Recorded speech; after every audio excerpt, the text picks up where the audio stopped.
السلام عليكم متابعين قناة مصر زمان. معانا حكاية النهاردة عن طفل اسمه مجدي. الطفل مجدي الذي أنقذ القطار في ستينات القرن الماضي. أطفال المرحلة الابتدائية كانوا بيدرسوا في كتاب المطالعة قصة مجدي الذي أنقذ القطار. مجدي فرحات 10 سنوات، طالب بالصف الخامس في مدرسة بلال الابتدائية ب100 نمى في شبرا الخيمة. خرج مجدي في مشوار، يظهر كده انه هيشتري خميرة لأمه، وعجله هينقذ 1000 راكب على حافة الموت أو الإصابة.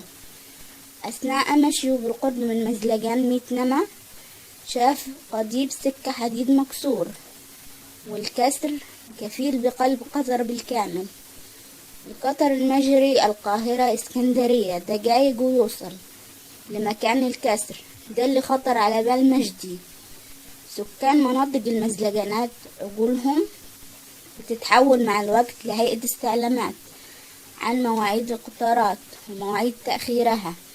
مجدي قلع البلوفر، وبعد مسافة بعيدة عن الكسر شاور بالبلوفر للسواق في تحذير، وكل خوفه ان السواق يعتبرها شقاوة ولعب عيال.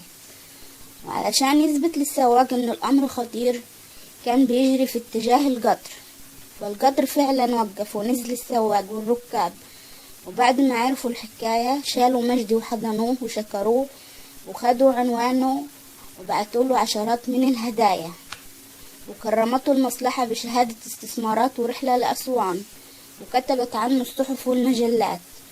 وكانت تحية كبيرة وتكريم. كل القطر ما يعدي قدام بيت مجدي لازم يصفر ويضرب التحية لمجدي. يا رب القصة تكون عجبتكم، ما تنسوناش اللايك والشير، وشكرا لحضراتكم للمشاهدة.